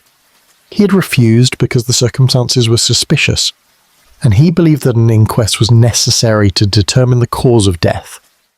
The next witness was the mortuary attendant who had assisted with the post-mortem examination. He was a thin man with a nervous manner, and he kept his eyes fixed on the floor as he spoke. He described the condition of the body when it was brought to the mortuary. Weight 71 pounds, height 5 feet 3 inches, hair missing in patches, skin covered in bed sores, limbs so thin that the bones were visible through the flesh. The internal examination had revealed that the stomach was empty and had been for some time. The intestines showed signs of long-term starvation. The heart was small and weak. The lungs were filled with fluid. There were no signs of violence, no bruises or fractures, nothing to suggest that the woman had been struck or restrained. But there were clear signs of neglect. Prolonged, systematic, deliberate neglect. The coroner asked if the cause of death could be determined. The attendant consulted his notes. Starvation, he said, complicated by exposure, illness, and the general failure of bodily systems that resulted from prolonged malnutrition. In his opinion, the woman had been dying for months, possibly as long as a year. A murmur went through the room, the jury members exchanged glances. The crowd at the back pressed closer, straining to hear. The coroner called Louis Staunton to the stand. Louis walked to the front of the room with his hands clasped behind his back, his expression calm and composed. He wore a black suit and a black armband, the markers of mourning, and he carried himself with the confidence of a man who had done nothing wrong. He took the oath, placing his hand on the Bible and swearing to tell the truth, and then he sat down and waited for the questions. The coroner asked him to describe his relationship with the deceased. Louis said that Harriet had been his wife, that they had been married for nearly 2 years, and that he had loved her very much. His voice was steady. His face showed no emotion. He spoke as though he were reciting facts for a ledger. The coroner asked where Harriet had been living since the marriage. Louis said that she had been living in the countryside in Kent, in a cottage that he had rented for her health. The air in London was bad for her, he explained. She had always been delicate, prone to nervous complaints and melancholy. He had thought that the quiet of the countryside would do her good. The coroner asked why Harriet had been brought to Penge. Louis said that her condition had worsened, and he had wanted her to be closer to family, where she could receive better care. He had moved her to the house on Mervan Road in April, and he had intended to call a doctor, but she had seemed to be improving at first, and he had not wanted to alarm her with medical attention if it was not necessary. The coroner asked why, if Harriet had been improving, she had been found in a state of extreme starvation. Louis hesitated. Then he said that Harriet had refused to eat. She had been difficult, he said, stubborn. She would not take food when it was offered, and she would not allow herself to be cared for. He had done everything he could, but she had resisted his efforts. The coroner asked if a doctor had been called at any point during the 2 years of marriage. Louis said that one had not, because Harriet had not wanted one. She was afraid of doctors, he said. She had begged him not to call them. The coroner asked if Harriet's mother had been informed of her condition. Louis said that he had written to her, but that the letters had been delayed. He had not wanted to worry her unnecessarily. The coroner asked why, if Harriet had been living in Kent for 2 years, no one in her family had visited her or received word from her. Louis said that Harriet had not wanted visitors. She had been reclusive, he said. She had preferred solitude. The coroner set down his pen. He looked at Louis for a long moment, and then he said, "Mr. Staunton, this jury has heard testimony that your wife weighed 71 pounds at the time of her death. They have heard that she had been starving for months. They have heard that she was covered in sores and had lost most of her hair. And you are telling this court that you did everything you could to care for her?" Louis met the coroner's gaze without flinching. "I am," he said. The coroner called Alice Rhodes. Alice had been sitting in the front row, her hands folded in her lap, her face pale. She stood when her name was called, and she walked to the stand with her eyes fixed on the floor. She took the oath in a voice so quiet that the coroner had to ask her to repeat it. And then she sat down and the questions began. The coroner asked her to describe her role in the household. Alice said that she had been employed as a domestic servant, that she had helped with cooking and cleaning, and that she had assisted in caring for Mrs. Staunton when she was ill. The coroner asked how long she had been employed. Alice said since the autumn of 1875, shortly after the marriage. The coroner asked where she had slept. Alice hesitated. Then she said that she had slept in the upstairs bedroom at the cottage in Cudham. The coroner asked where Mrs. Staunton had slept. Alice said that Mrs. Staunton had slept in the other upstairs room. The coroner asked if the rooms were of equal size and quality. Alice said they were not. The room she slept in had a bed and a window. The room where Mrs. Staunton slept had neither. The coroner asked if Mrs. Staunton had been given regular meals.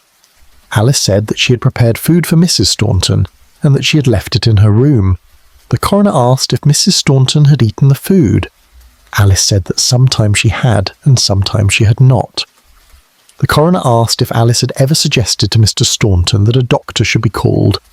Alice said that she had once or twice, but that Mr.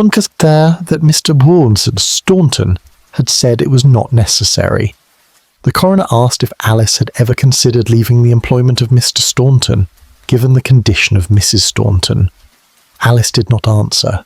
Her hands twisted in her lap, and her eyes filled with tears. The coroner waited. Finally, Alice whispered, "I did not know what to do." The coroner called Patrick Staunton, and then Elizabeth Butterfield. Their testimony was brief and unhelpful. Patrick said he had seen his sister-in-law only a few times, and that she had always seemed quiet and withdrawn. Elizabeth said she had done her best to care for Harriet during the final days at Mervyn Road, but that the woman had been beyond help by the time she arrived. The coroner asked if either of them had suggested calling a doctor sooner. Neither had. The jury deliberated for less than an hour. When they returned, the foreman stood and read the verdict. Harriet Staunton had died of starvation, willful neglect, and the deliberate withholding of food and medical care. The jury found that Louis Staunton, Patrick Staunton, Elizabeth Butterfield, and Alice Rhodes were responsible for her death, and they recommended that all four be charged with murder. The room erupted. The crowd at the back surged forward, shouting. The constables moved to restrain Louis, who sat motionless in his chair, his face still blank. Alice sobbed openly.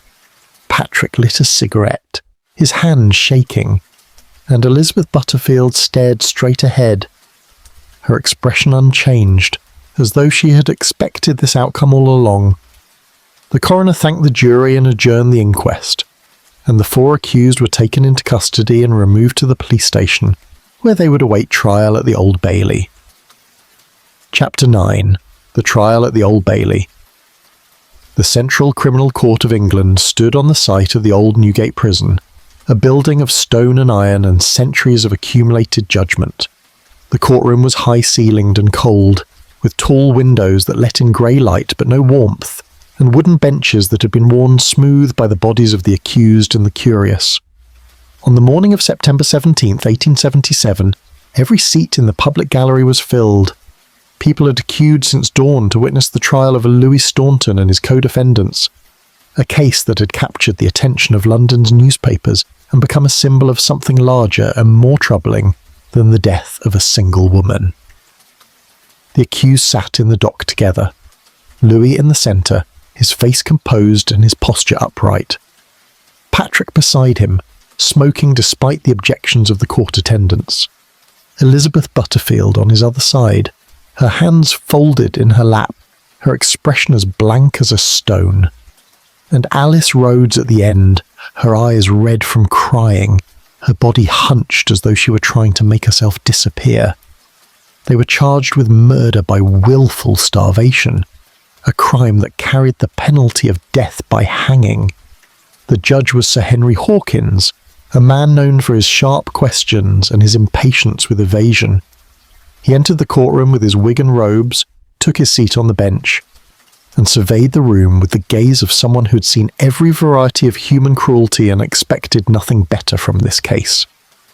The jury was sworn in, 12 men, all of them middle-aged or older, all of them property owners, all of them aware that the verdict they delivered would be scrutinised by the entire country. The prosecution was led by Sir Henry James, the Attorney General, a man whose reputation for thoroughness and eloquence had made him one of the most feared barristers in England. He rose to deliver his opening statement, and the courtroom fell silent. He began by describing Harriet Richardson as she had been before her marriage, a young woman of modest means and simple mind, trusting and obedient, without family except for her mother, and without the education or experience that might have allowed her to protect herself. He described her inheritance, the £3,000 in consols that had made her valuable to a man like Louis Staunton, and he described the marriage, the swift courtship, the quiet ceremony in Woolwich, and the immediate transfer of Harriet's property into her husband's name. Then he described what had happened afterward, the removal to Kent, the isolation in a cottage where no one could hear her or help her, the introduction of Alice Rhodes, who took Harriet's place in Louis's bed, and at his table while Harriet was confined to a room with no bed and no light. The systematic withholding of food, the denial of medical care, the slow and deliberate process of starving a woman to death while her husband lived comfortably on her money. Sir Henry's voice grew louder as he described the final weeks, the move to Penge where Harriet had been placed in a back bedroom and left to die, the smell that had alerted the neighbours, the doctor who had been called too late, and the body that had been found weighing 71 pounds, covered in sores, with hair missing and bones visible through the skin. He paused, letting the weight of his words settle over the courtroom. Then he said, "Gentlemen of the jury, this is not a case of unfortunate illness. This is not a case of a woman who refused care and brought her death upon herself. This is a case of murder. Deliberate, calculated, and carried out over the course of 2 years by people who stood to gain from her death and who did nothing to prevent it." The defence was led by Edward Clarke, a barrister known for his ability to humanise even the most unsympathetic defendants. He rose slowly, adjusted his robes, and addressed the jury in a tone that was reasonable and calm. He acknowledged that Harriet's death was tragic. He acknowledged that she had suffered, but he argued that suffering was not the same as murder, and that the prosecution had failed to prove that his clients had intended to kill Harriet Staunton. He described Harriet as a difficult woman, mentally unstable and prone to refusing food. He suggested that her condition had been the result of her own choices, not the deliberate actions of her husband. He pointed out that Louis had provided her with shelter, that he had hired Alice Rhodes to care for her, and that he had eventually moved her to London, where she could be closer to family. These were not the actions of a man who wanted his wife dead, Clarke argued. These were the actions of a man who was trying, however imperfectly, to care for a woman who could not be cared for. He spoke for over an hour, his voice measured and persuasive, and by the time he finished, some members of the jury were nodding. The case was not as clear as the prosecution wanted it to be. There was doubt, and doubt, Clarke reminded them, was all that was needed for acquittal. The witnesses were called. The doctor who had examined Harriet on the night before she died repeated his testimony from the inquest. He described her condition in clinical detail, and when Sir Henry asked if he had ever seen a case of starvation this severe, he said that he had not even in the workhouses where poverty and neglect were common. He said that in his professional opinion, Harriet had been systematically denied food for months, and that her death was not the result of illness or refusal to eat, but of deliberate starvation. The mortuary attendant described the post-mortem examination. He brought diagrams showing the state of Harriet's organs, the shrunken stomach, the atrophied muscles, the evidence of long-term malnutrition. He said that the body had been in the worst condition he had ever seen in a person who had not died, in a famine. The neighbours from Mervan Road were called. They testified about the smell, about the drawn curtains, about the fact that they had never seen the woman who lived in the house, though they had seen Louis and Patrick and Alice coming and going freely. One woman said she had asked Patrick if everything was all right, and he had told her it was, and she had believed him because she had no reason not to. Elizabeth Richardson, Harriet's mother, was called. She walked to the witness box with her head high and her hand steady, but when she sat down and looked at Louis in the dock, her composure faltered. She described her daughter as a gentle girl, trusting and obedient, who had never given her any trouble. She said that Louis had seemed respectable when he courted Harriet, and that she had believed he would care for her. She said that after the wedding she had written to her daughter many times, but that the letters had gone unanswered. She had tried to visit, but Louis had told her that Harriet was resting and could not receive visitors, and so she had waited, trusting that her daughter was in good hands. Until the day the police came to her door and told her that Harriet was dead. Sir Henry asked if she had seen her daughter at any point during the 2 years of marriage. Elizabeth said she had not, until the day she was taken to identify the body at the mortuary. She said that when she saw what remained of her daughter, she had not recognised her.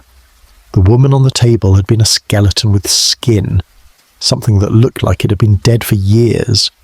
She had needed the attendant to confirm that it was Harriet before she could believe it.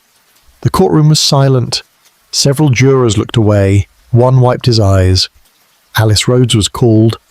She walked to the witness box slowly, her face pale, her hand shaking. Sir Henry questioned her gently at first, asking her to describe her employment, her duties, her relationship with Louis. Alice answered in a quiet voice, admitting that she had become Louis's mistress, that she had slept in the bed that should have been Harriet's, and that she had worn Harriet's clothes.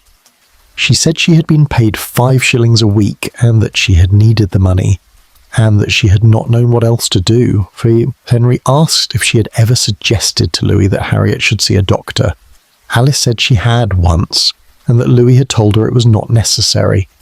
Sir Henry asked if she had ever considered leaving the household. Alice said she had not, because she had nowhere to go. Sir Henry asked if she had ever tried to help Harriet, to bring her extra food, to clean her room, to speak to her with kindness. Alice said she had not. She said she had been afraid of Louis, afraid of losing her position, and afraid of what might happen if she interfered. Sir Henry asked if she understood that her silence had contributed to Harriet's death. Alice began to cry. She said she did understand and that she was sorry and that she wished she had done something different. But wishing, Sir Henry said, did not bring Harriet Staunton back. Louis Staunton was called last. He walked to the witness box with the same calm confidence he had shown throughout the trial, and he took the oath without hesitation. Edward Clarke questioned him, leading him through a carefully constructed narrative in which he was a devoted husband who had done everything he could for a difficult wife. Louis described Harriet as mentally deficient, unable to care for herself, prone to refusing food and medical attention. He said he had moved her to the countryside for her health and that he had hired Alice Rhodes to look after her. He said he had visited as often as his work allowed and that he had eventually brought her to London when her condition worsened. He denied that he had starved her. He denied that he had neglected her. He said that he had loved her, and that her death had been a tragedy he could not have prevented. Sir Henry rose for cross-examination. He asked Louis how often he had visited Harriet during the 2 years she lived in Kent. Louis said he visited regularly, though he could not provide specific dates. Sir Henry asked why, if he visited regularly, he had not noticed that his wife was starving. Louis said that she had always been thin and that he had not realised the extent of her illness until it was too late. Sir Henry asked why he had not called a doctor during those 2 years. Louis said that Harriet had refused medical attention. Sir Henry asked if Louis had tried to force her to see a doctor, given that she was clearly dying. Louis said he had not wanted to distress her. Sir Henry asked about the sleeping arrangements at the cottage. Louis admitted that Alice had slept in the larger bedroom and that Harriet had slept in the smaller one. Sir Henry asked if the smaller room had a bed. Louis said it did not. Sir Henry asked if Louis thought it was appropriate for a wife to sleep on straw while her husband's mistress slept in a proper bed. Louis said that Harriet had preferred the smaller room, that she had not complained. Sir Henry asked about the food. Louis said that Harriet had been given regular meals. Sir Henry asked how Louis could know this if he was away most of the time. Louis said that Alice had told him. Sir Henry asked if Alice could be trusted to tell the truth, given that she had been complicit in Harriet's neglect. Louis did not answer. The cross-examination continued for over an hour, with Sir Henry dismantling every claim Louis made, exposing the contradictions and evasions, until it became clear to everyone in the courtroom that Louis Staunton had not been a devoted husband, but a calculating man who had married for money and then disposed of the woman who had provided it. The closing arguments were delivered. Sir Henry spoke with controlled fury, reminding the jury that this was not a case of unfortunate circumstances, but of deliberate cruelty. Edward Clarke spoke with calm reason, reminding the jury that intention mattered and that the prosecution had not proven beyond doubt that his clients had intended to kill. The judge summed up the evidence. He told the jury that they must consider whether the defendants had willfully and deliberately caused Harriet's death by withholding food and care. He told them that neglect, if deliberate, could constitute murder. And he told them that they must be guided by the evidence, not by emotion. The jury retired. They deliberated for 3 hours. When they returned, the foreman stood and delivered the verdict. Louis Staunton, guilty of murder. Patrick Staunton, guilty of murder. Elizabeth Butterfield, guilty of murder. Alice Rhodes, guilty of manslaughter. The courtroom erupted in applause. The judge called for order, and Louis Staunton, who had maintained his composure throughout the trial, finally showed emotion. His face went pale, his hands gripped the edge of the dock, and for the first time he looked like a man who understood that he had lost everything. Chapter 10. The Silence That Followed. The sentence was pronounced on the 20th of September 1877, in the same courtroom where the verdict had been delivered 3 days earlier. The judge, Sir Henry Hawkins, had taken his time to consider the case, though the outcome was never in doubt. English law was clear on the matter of murder, and the penalty was fixed. Louis Staunton, Patrick Staunton, and Elizabeth Butterfield were sentenced to death by hanging. Alice Rhodes, convicted of the lesser charge of manslaughter, was sentenced to penal servitude for life. The sentences would be carried out within 3 weeks unless the Home Secretary intervened.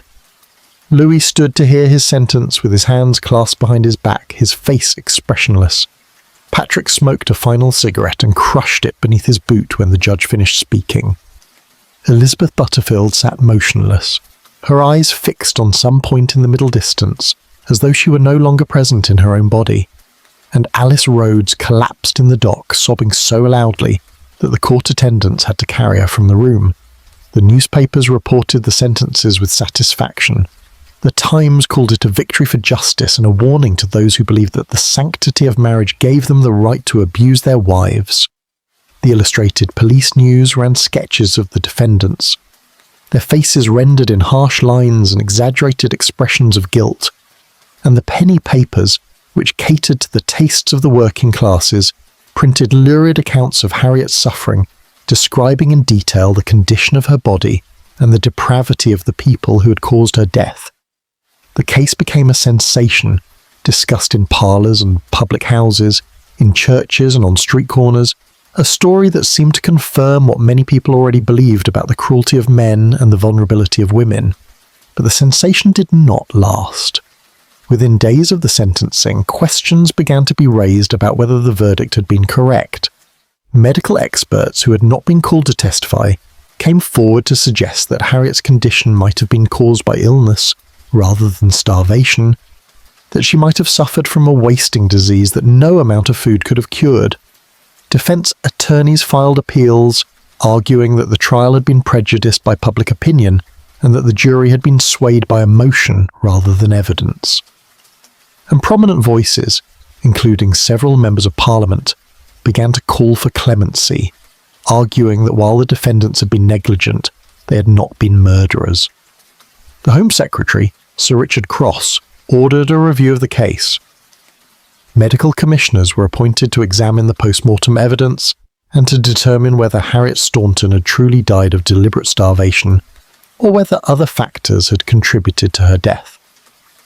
The commissioners spent weeks reviewing documents, interviewing doctors, and debating the finer points of medical jurisprudence. And in the end, they concluded that while Harriet had undoubtedly been neglected, it was not possible to say with certainty that the neglect had been the sole cause of death. There was evidence of tuberculosis. There was evidence of mental illness. There were complications that might have made her condition irreversible regardless of the care she received.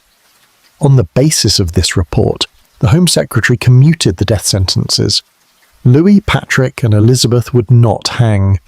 Instead, they were sentenced to penal servitude for life, the same punishment that Alice had received. The decision was announced in the newspapers on the morning of October the 12th, just 3 days before the executions were scheduled to take place. The public response was mixed. Some praised the Home Secretary for his mercy and his willingness to correct a potential miscarriage of justice. Others condemned him for allowing murderers to escape the punishment they deserved. Louis Staunton was transferred to Pentonville Prison, where he would spend the next 6 years in solitary confinement. He was not a model prisoner. He complained constantly about the conditions, the food, the treatment by the guards. He maintained his innocence in letters to anyone who would read them, insisting that he had been wrongly convicted, that Harriet had brought her death upon herself, and that he was the true victim of the case. He petitioned for early release multiple times, citing ill health and good behaviour, but his petitions were denied. In 1883, after serving 6 years of his sentence, Louis Staunton was released on licence. He left the prison with no money, no prospects, and a name that was still known throughout England as the man who had starved his wife to death. He tried to find work as an auctioneer, but no one would hire him. He tried to start a business, but no one would invest in it. And so he drifted through the poor houses and lodging houses of South London, a broken man living on charity and the fading memory of the money he had once stolen.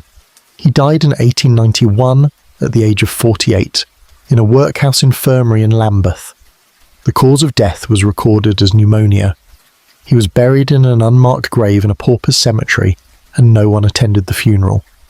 Patrick Staunton was released in 1884. He returned to his family's home in Brixton, but the neighbours made it clear that he was not welcome. Windows were broken, threatening letters were left on the doorstep, and eventually Patrick left London altogether, moving north to Manchester, where he lived under an assumed name until his death in 1902. Elizabeth Butterfield served 15 years before being released in 1892. She was 70 years old, her health ruined by the years in prison. She moved in with a distant relative in Kent, where she lived quietly until her death in 1895. She never spoke publicly about the case, and she never expressed remorse for her role in Harriet's death. Alice Rhodes was released in 1887, after serving 10 years. She was 31 years old, still young enough to rebuild her life, but the years in prison had changed her. She found work as a seamstress in a factory in the East End where no one knew her name or her history. She never married, she never had children, and she lived alone in a small room above a shop until her death in 1921 at the age of 65. Among her few possessions was a wooden box containing letters from Harriet's mother, letters that had been written in 1875 and 1876, asking why her daughter had stopped writing, asking if everything was well, asking if she could visit. Alice had kept them for over 40 years. The cottage at Cudham was abandoned after the trial. The landlord could not find anyone willing to rent it, not after what had happened there, and eventually it fell into disrepair, the roof collapsed, the walls crumbled, and the fields reclaimed it, until there was nothing left but a pile of bricks and a memory. The house on Mervan Road remained occupied, though the neighbours never forgot what had taken place there. For years afterward, people crossed to the other side of the street when they walked past, and children were warned not to play in the yard. Eventually the house was torn down and replaced with a row of new terraces, and the people who moved into them had no idea that they were living on the site of one of Victorian England's most notorious murders. Elizabeth Richardson, Harriet's mother, lived until 1903. She never remarried. She never spoke publicly about her daughter's death, though she attended the trial every day and watched as the people who had killed Harriet were sentenced. She spent the last years of her life in the house in Brixton, surrounded by the things that had belonged to her daughter, the dresses and books and letters that had been returned to her after the inquest. She died at the age of 81, and she was buried beside her husband in the churchyard at St Matthew's. On her gravestone, beneath her name and the dates of her birth and death, were carved the words, "Mother of Harriet Staunton, who died April 1877. The case of Harriet Staunton did not change English law. It did not lead to reforms in the legal rights of married women, though it was cited in debates about coverture and the need to protect wives from abusive husbands. It did not result in new protections for the vulnerable or the mentally ill.